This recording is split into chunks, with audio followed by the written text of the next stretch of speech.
My heels click against the polished marble of my apartment building's lobby, echoing in the emptiness of a Tuesday evening. Another 14-hour workday behind me, another milestone reached for Horizon Brands. The client had practically hugged me after my presentation. I check my phone again. Still nothing. The elevator doors slide open with a soft chime, and I step inside, watching my reflection in the mirrored walls. Quinn Edwards, 32 years old today, senior PR executive, wearing exhaustion like an expensive perfume. My green eyes look back at me, searching for something worth celebrating. The number on my screen doesn't change. 0 messages, 0 calls. I tell myself it doesn't matter. I'm a grown woman who handles multi-million-dollar accounts. Birthdays are for children. But when I unlock my apartment door, the small cake I'd bought myself that morning sits accusingly on my coffee table. A single candle stands unlit in its center. A pathetic little soldier awaiting orders that won't come. Happy birthday to me, I whisper to no one. I drop my leather briefcase by the sofa and kick off my heels, sinking onto the cushions. My apartment feels hollow tonight, despite the careful decorating I'd done to make it feel like home. The clock on my wall ticks steadily toward midnight, counting down the final minutes of my birthday. My phone remains stubbornly silent. I reach for my laptop, thinking I'll distract myself with work until this day is officially over. Maybe check that proposal one more time. But instead my fingers betray me, opening Facebook. The first post freezes me in place. There's my brother Miles, champagne glass raised high, surrounded by smiling faces. Behind him hangs a banner. Congratulations on your promotion. My father's arm is draped around his shoulder, pride radiating from his face. My mother stands on his other side, beaming up at her son. The timestamp shows the photos were posted 4 hours ago. My birthday. I scroll down. Each image a fresh wound. Dozens of pictures. The entire extended family there. Aunts, uncles, cousins I haven't seen in years. All gathered around Miles, celebrating. The comments swim before my eyes. So proud of our superstar, my father wrote. The Edwards family legacy continues, my mother added. My hand trembles as I set the laptop down. They didn't forget my birthday. They chose to celebrate something else instead. Again the memory surfaces without invitation. Sitting alone at the restaurant table, 11 years old, a single birthday candle melting into my cake as I waited for my family to return from Miles's debate competition. They'd promised they'd be back in time. They weren't. Then at 17 shipped off to Grandma's house on my birthday weekend while my parents toured Yale with Miles. It's his future, Quinn, Dad had explained, not quite meeting my eyes. My college graduation overshadowed by Miles's engagement announcement. At what was supposed to be my celebration dinner, the conversation quickly shifted from my summa cum laude honors to wedding venues and guest lists. Just last month my father dismissed the Horizon campaign that increased client revenue by 41%. It's just advertising, Quinn, he'd said, glancing at his watch. Not like Miles's work in finance. That's the real impact. I pick up my phone and scroll through my contacts. Family names blur together. People who've never once called to ask about my accomplishments, my struggles, my life. An email notification pops up on my screen. I open it mechanically, then blink at the message. My performance bonus for the Horizon campaign, $82,000. My phone rings, startling me. My mother's name appears on the screen. For one foolish moment hope flutters in my chest. Hello. I answer, hating the eagerness in my voice. Quinn, darling. My mother's voice bubbles through the speaker. I'm so glad I caught you. Listen, we're planning a little something for Miles and Jessica's anniversary next month, and I was hoping you could help out. Nothing major, just handling the catering and maybe the decorations. You're so good at that sort of thing. The clock strikes midnight. My birthday is officially over. Mom, I say, my voice shaking. Today was my birthday. A pause. Oh, she sounds genuinely surprised. Oh honey, with Miles' big promotion it just slipped our mind. Slipped their mind like always. I stare at the email still open on my laptop. $82,000 more money than I've ever had at once. Something shifts inside me like tectonic plates sliding into a new formation. My voice steadies. Don't worry about it, Mom, I say. The words coming from somewhere new and unfamiliar. I understand what's important to this family. And for the first time in my life I truly do. For days later at work my fingertips hover over the keyboard frozen in disbelief. The group chat that I am not part of, but thanks to Mom's accidental invitation I entered it. Threads sprawled across my screen like a crime scene, each message more damning than the last. Quinn should contribute significantly to Miles' anniversary gift, my father wrote. At least $20,000. My mother's reply appears below. She just got that bonus time, she supports the family for once. And there it is. My name spelled Quinn in the family thread. One in instead of two. My own mother can't even spell my name correctly. I lean back in my office chair, the leather creaking beneath me. The Chicago skyline stretches beyond my window, buildings glittering in the afternoon Sunday. Inside Horizon PR's glass-walled conference room, I'm supposed to be preparing for tomorrow's client meeting. Instead, I'm discovering just how little I matter to the people who should care most. My phone vibrates. Jennifer pokes her head through my doorway, her dark curls bouncing as she enters. Your brother's online too, she says, then narrows her eyes at my expression. Everything okay? Miles used our contacts at Reagan Tech, I say, turning my laptop toward her.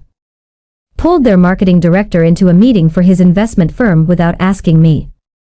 Jennifer scans the emails, her frown deepening. This is the third time he's done this. And your dad thinks you should give him $20,000 for an anniversary party. She lets out a low whistle. That's messed up, Quinn. Apparently it's time I support the family for once, I say. The words bitter on my tongue. What exactly have they done for you lately? Jennifer asks, perching on the edge of my desk. Her bluntness is why we've been friends since orientation day 5 years ago. The question hangs in the air as my office phone continues blinking. Miles, waiting for me to pick up, probably wants another contact, another favor. Your bonus was well earned, Jennifer continues. Lawrence wouldn't have approved it otherwise. As if summoned, my boss appears in the doorway. Lawrence Chen, CEO of Horizon PR, immaculate in his charcoal suit despite the late hour. Quinn, the Westfield campaign numbers just came in, he says, sliding a folder across my desk. 41% increase in their quarterly revenue. The board is ecstatic. His smile reaches his eyes. This is why I fought for your bonus. You've earned every penny. After he leaves, Jennifer squeezes my shoulder. See, at least someone appreciates you. I finally answer Miles' call, keeping my voice professional despite the anger simmering beneath my skin. He needs Regentech as chief marketing officer at his dinner tomorrow. Important potential client. Family helping family. I'll see what I can do, I say. Non-committal. That evening I stop at Mrs. Bennett's apartment on the 3rd floor. She opens the door with a warm smile that crinkles the corners of her eyes, the scent of freshly baked cookies wafting from her kitchen. Right on time, she says, ushering me inside. At 84, Mrs. Bennett moves with the determination of someone half her age. These oatmeal cookies won't eat themselves. We sat at her small kitchen table, the checkered tablecloth soft beneath my fingers. For 3 years, Tuesday evenings have been our ritual. Me bringing takeout, her providing dessert. The family I've chosen rather than the one I was born into. You look troubled, she observes, pushing the cookie plate closer. I tell her about the emails about Miles using my contacts, about the $20,000 they expect me to contribute. And they spelled my name wrong. I finish, hearing the childish hurt in my voice. Mrs. Bennett's hand covers mine. Some parents never see their children clearly, too busy looking at their own reflection. Her words follow me home, lingering as I change for the family dinner I've been dreading for days. My apartment feels like a sanctuary now, away from what awaits me at my parents' house. On Saturday evening, the Edwards family mansion looms over Lakeshore Drive, 3 stories of stone and privilege. Inside, my mother Claudia fusses with flower arrangements, while my father Richard pours himself a scotch. Miles and his wife Jessica sit on the leather sofa looking like a country club advertisement. Dinner progresses with the usual choreography. My father dominates the conversation detailing Miles' recent promotion. My mother interjects with the perfect anecdote. I push salmon around my plate waiting for the inevitable. It comes with dessert. Quinn. My father says, setting down his coffee cup with authoritative precision. We need to discuss your contribution to Miles and Jessica's anniversary celebration. The room seems to contract. All eyes turn to me. 20,000 would cover the venue and catering, he continues. As the only family member with a recent windfall, it seems appropriate. My mother nods, her pearl earrings catching the light. Family supports family, darling. The words trigger something in me. Family supports family. When had they supported me? I can't, I say quietly. My father frowns, not processing my refusal. I beg your pardon.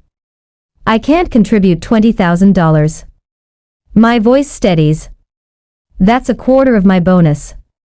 I have other plans for it. Silence descends thick and unfamiliar. No one in this room is accustomed to hearing no from Quinn Edwards. What other plans could possibly take precedence over your brother's celebration? My father's voice drops dangerously. My future. I answer simply. My mother's face crumples. After all we've done for you, she whispers, tears gathering. The performance is flawless. Designed to maximize guilt. What exactly have you done for me? The question slips out before I can stop it. My father rises, towering over the table. I will not tolerate ingratitude in this house. Your brother is the real achiever in this family. The least you can do is support his success. His words strike with precision, finding the bruise he's been pressing my entire life. I stand, legs unsteady beneath me. I need to go, I say, gathering my purse. My mother reaches for my arm. Quinn, please don't make a scene. But for once I don't retreat into silence. I don't smooth things over. I walk out the front door, guilt trailing behind me like a shadow. But something else too, resolution. For the first time in 32 years, I've refused to fade into the background of my brother's life. It feels terrifying. It feels right. In my car, hands still trembling on the steering wheel, I make a promise to myself. This is just the beginning. A week later, mother calls every morning at precisely 7:15. I've started leaving my phone in the bathroom while I make coffee. Quinn, sweetie, this rebellious phase needs to end. Her voice echoes from the speaker as I apply mascara. Your father hasn't slept properly since that dinner. I watch myself in the mirror, cataloging the familiar tightness around my mouth. Mom, I'm not rebellious. I'm 32. Then why are you breaking our hearts? After everything we've sacrificed for you. The mascara wand freezes midair. What exactly have you sacrificed for me? She gasps, genuinely shocked. How can you ask that? We gave you everything. I have a meeting. I need to go. I hang up before she can respond. By afternoon, my father strides through the glass doors of Horizon Brands, his tailored suit and commanding presence turning heads. Jennifer catches my eye across the conference room, mouthing code red before disappearing. I intercept him near reception. Dad, this is my workplace. 1. Then you should conduct yourself like a professional. His voice carries, drawing attention from nearby cubicles. Professionals honor their family obligations. Lower your voice. I guide him toward an empty meeting room, acutely aware of curious glances. What do you want? Your mother hasn't stopped crying. Is that what you wanted? To punish us because we missed one birthday?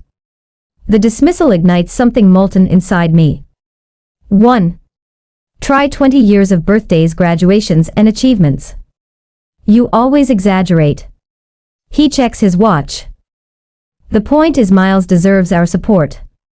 20,000 from your bonus is more than fair. My phone buzzes with an emergency alert from our biggest client. I have to handle this crisis. We'll talk later. I do too. On. This conversation isn't finished, Quinn. Actually, it is. I close the door behind me, hands trembling, but voice steady as I dial the client. 3 hours later, I stand before our executive team presenting the crisis management strategy that saved the Westridge account. My voice doesn't waver once. That was extraordinary work. Our CEO says afterward, hand on my shoulder. You just saved a $3 million account with that quick thinking. The client called me personally to sing your praises. Pride blooms warm in my chest, unfamiliar but welcome. Thank you. I appreciate that. Walking back to my office, I notice 6 missed calls from Miles in a text. Mom's crying every night because of you. Fix this. Fix. I silence my phone and turn to the stack of congratulatory emails from colleagues and clients. The contrast is stark. At work, I'm valued. At home, I'm an afterthought unless I'm giving something. 3 weeks after my birthday, I sit alone in a corner cafe, laptop open, a half-eaten slice of carrot cake beside me. At a nearby table, a group of friends surround a young woman wearing a paper crown. They laugh, offering gifts wrapped in shiny paper. Make a wish, Amanda. Someone calls as she blows out her candles. I watch their easy affection, the genuine celebration of her existence. The realization settles like a stone. I will never have this with my family.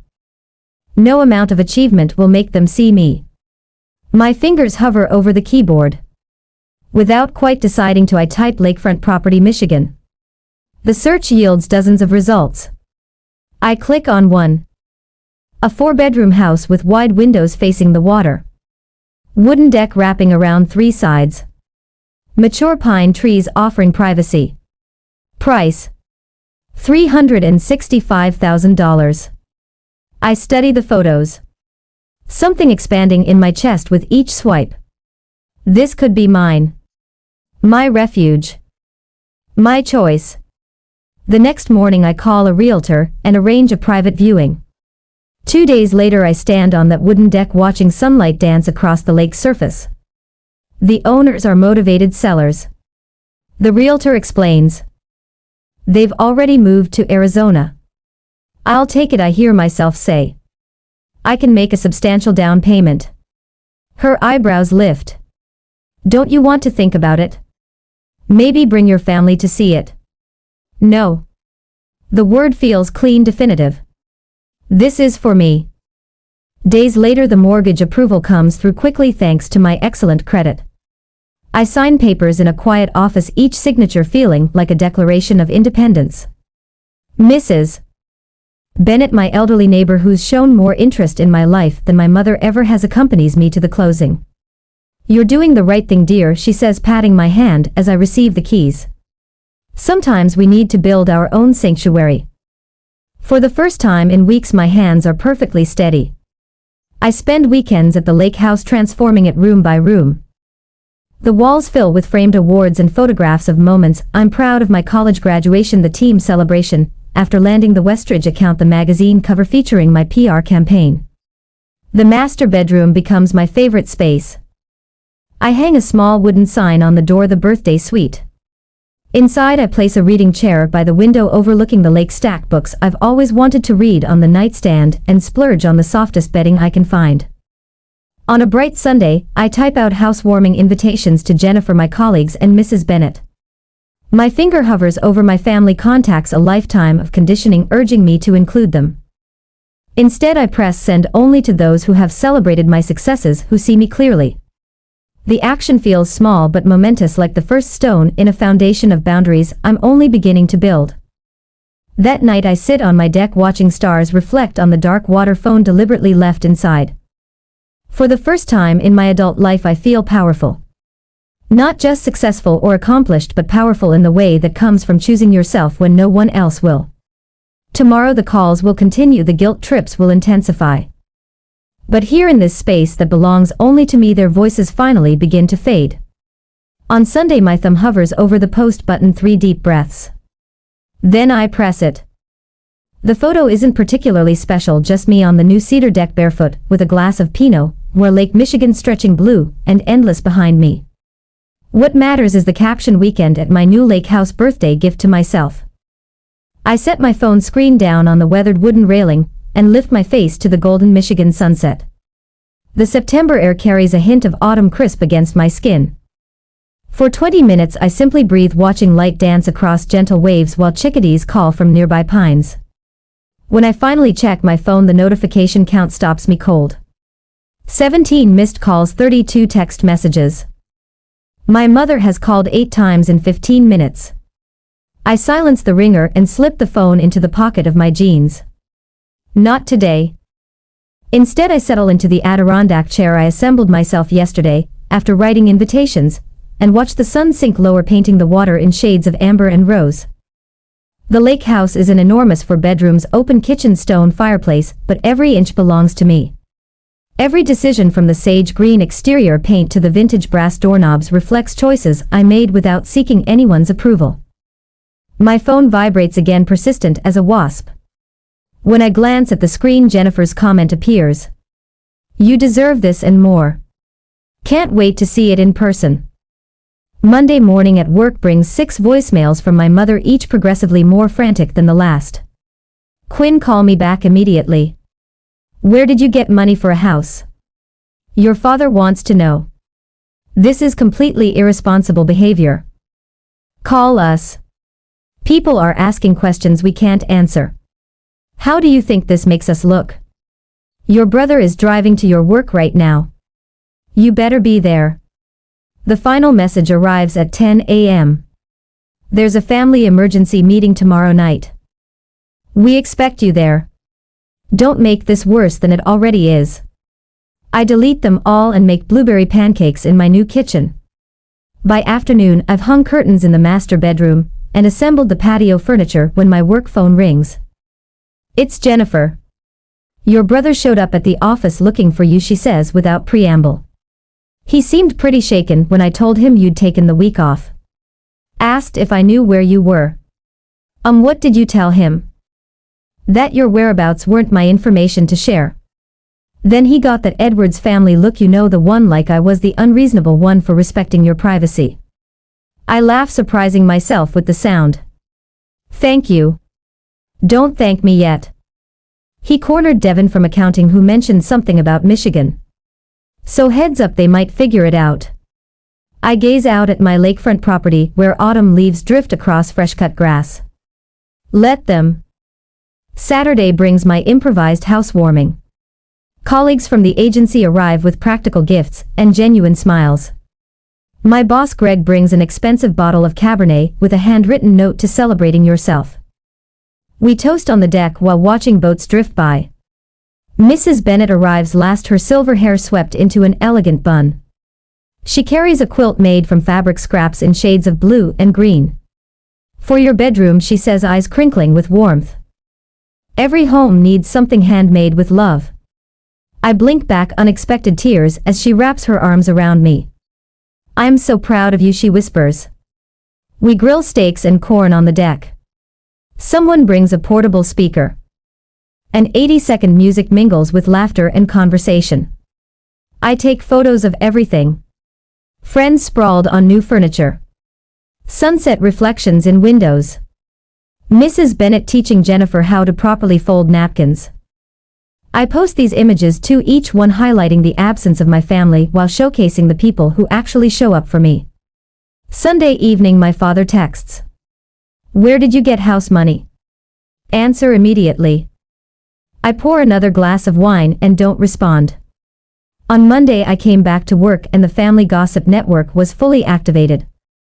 My cousin Elaine calls, voice hushed with calculated concern. "Everyone's talking about your lake house," she says, and Claudia is beside herself.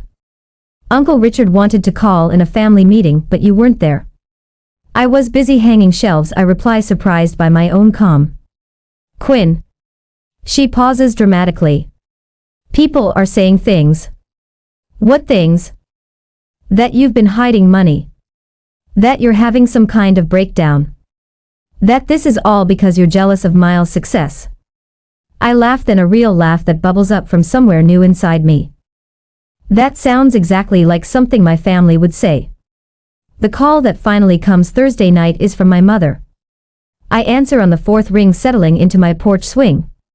Quinn Elizabeth Edwards. She begins, voice tight with controlled fury. This has gone far enough. The Petersons, the Carsons, even Reverend Wallace has asked about your situation. My situation? This attention-seeking behavior. Buying a house without consulting the family. Posting those photos.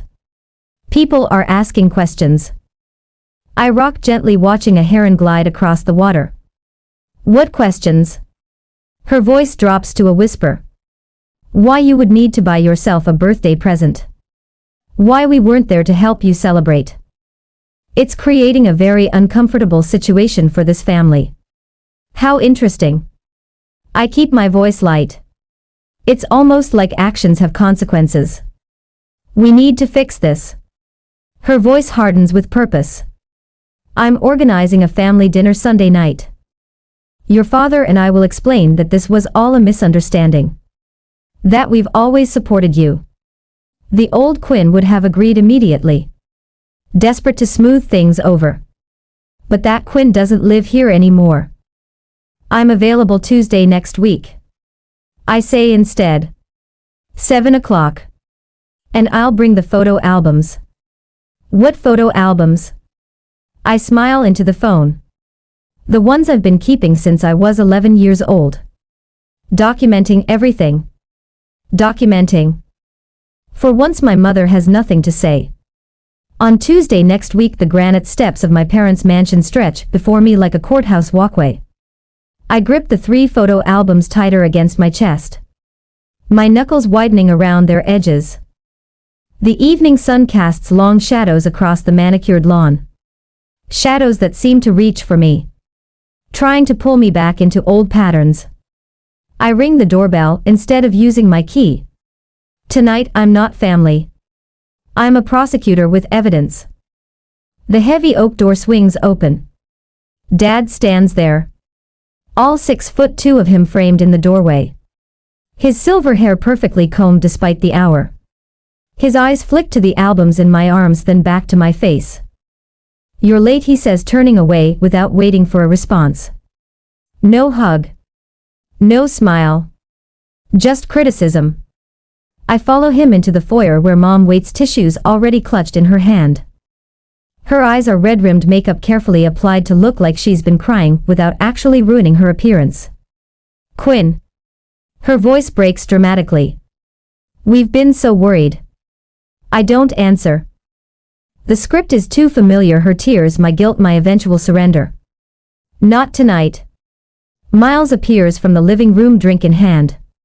He pauses when he sees me, his expression shifting from casual confidence to something uncertain. I stand straighter, holding his gaze until he looks away first. Dinner's getting cold, Mom says, turning toward the dining room. The table is set with the good china, candles flickering in sterling silver holders, a peace offering or a bribe. I place the photo albums on the sideboard and take my usual seat opposite Miles, diagonal from the head of the table where Dad reigns. Your mother made your favorite. Dad says, serving himself first as always, beef Wellington. It hasn't been my favorite since high school. Miles prefers it. Let's just cut to the chase, I say, leaving my plate empty. I know why you called this dinner. Mom sets down her fork with a theatrical sigh. Quinn, sweetheart, we're just concerned about your impulsive decisions. Buying that lake house without consulting us. Dad interjects, knife slicing through his meat with surgical precision. It reflects poorly on the family image. Reckless spending, poor financial planning. It was my bonus money. I say quietly, money that could have been invested properly. He continues as if I hadn't spoken or contributed to something meaningful for the family. Miles clears his throat. Quinn, no one's saying you can't have nice things, but maybe selling it would keep peace in the family. Mom's been crying every night. Mom dabs at eyes that remain suspiciously dry. You're breaking your mother's heart, she whispers. I push back my chair and walk to the sideboard. The album feels heavy in my hands as I return, placing it at the center of the table. I brought something I thought you should see. Dad's mouth tightens. We don't have time for scrapbooks. Make time. My voice doesn't waver. I open the first album pages of Miles in party hats, Miles blowing out candles, Miles surrounded by towers of presents. Ages 6 through 25, each birthday documented with professional photography. Turn to page 16, I tell Miles. He hesitates, then flips the page. A photo of his 18th birthday. A car with a giant bow.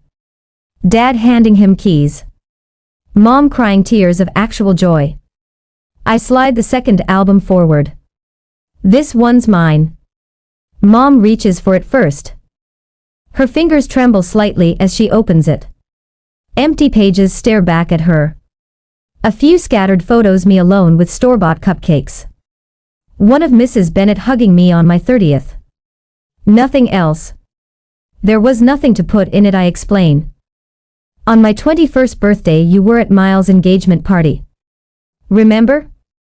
Miles flinches. I open the third album without waiting for a response. Family vacations. Disney World. The Grand Canyon. European tours. I'm not in these because I wasn't there, I say. I was left with grandma or at summer camp, or told there wasn't enough money for everyone to go.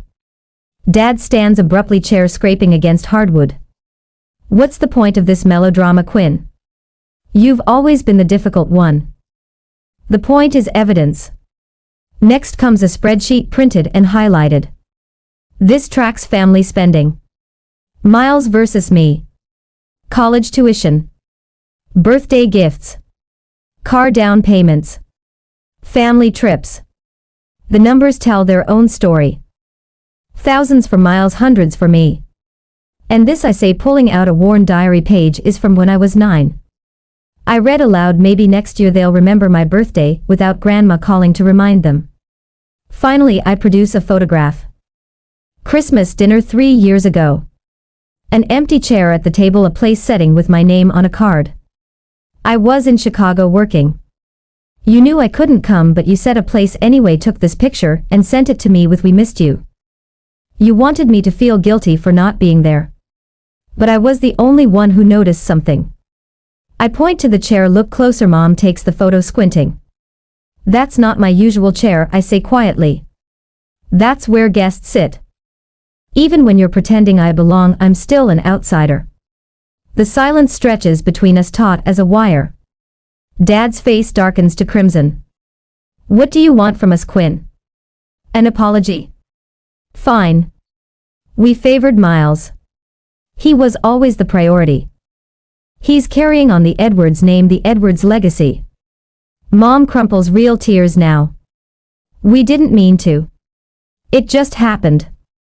And then it became a pattern, and I was easier to ignore. I finish for her. Miles hasn't spoken. He's staring at a photo I deliberately placed at the edge of the table. Him at 8 surrounded by presents. Me at 6 watching from the background, mouth tight, in a smile that doesn't reach my eyes. I stand gathering my evidence except for the albums. Those I leave behind.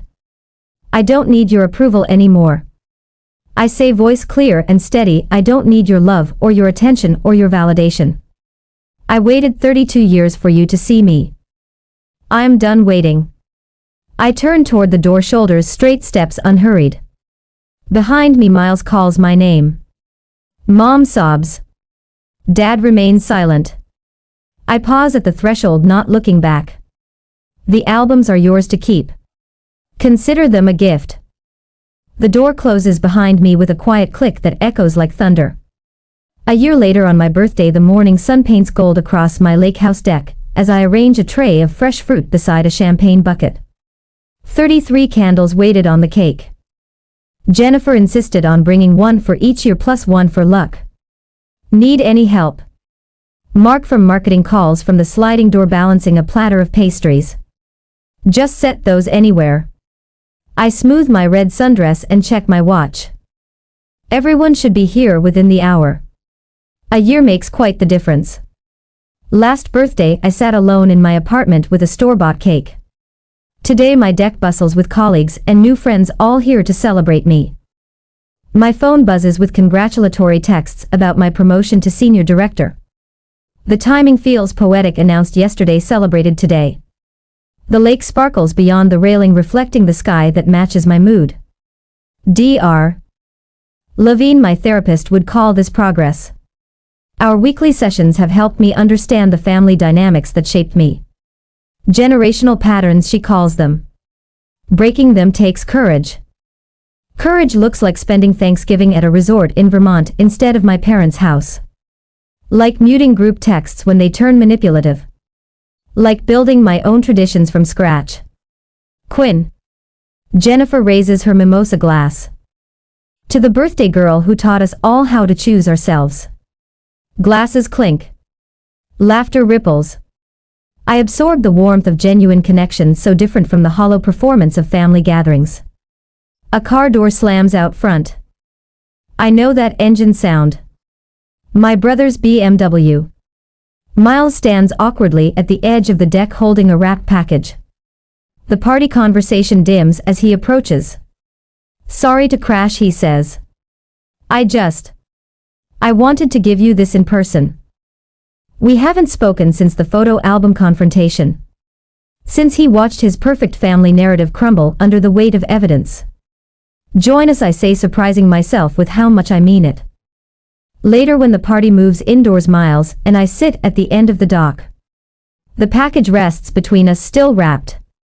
Therapy's been eye-opening, he admits, watching a sailboat cut across the horizon. Dad still won't go, but Mom's trying. She talks about you differently now. And you? I ask. I never saw it until you showed us. How they erased you while spotlighting me. He pushes the package toward me. Open it. Inside is a framed photograph I've never seen before. Me at 7, perched on our old tire swing, laughing at something beyond the camera. Just me. Found it in Dad's storage boxes, Miles explains. Had it restored. Proof you existed even when nobody was looking. My throat tightens. Not a solution, but a beginning. A knock at the lake house door pulls me back to the party. Through the glass I see my mother standing alone on the porch, clutching a small bakery box. She insisted on coming, Miles says. I didn't tell her where until today. Mom's hands tremble as she holds out the box. Inside sits a cupcake with a single candle. Happy birthday, Quinn, she whispers, her rehearsed smile faltering into something more genuine. I brought carrot cake. You always liked that, didn't you? I did, she remembered. The party's winding down, I say, stepping aside. You can stay for cake if you'd like. Her relief is palpable. Small steps. After everyone leaves, I walk back to the dock as twilight settles over the lake. Last year I spent my birthday staring at an empty inbox in a sterile cafe. Tonight I'm surrounded by gifts chosen with care, echoes of laughter, and the beginnings of boundaries that protect without isolating. My phone chimes with a text from Mrs. Bennett.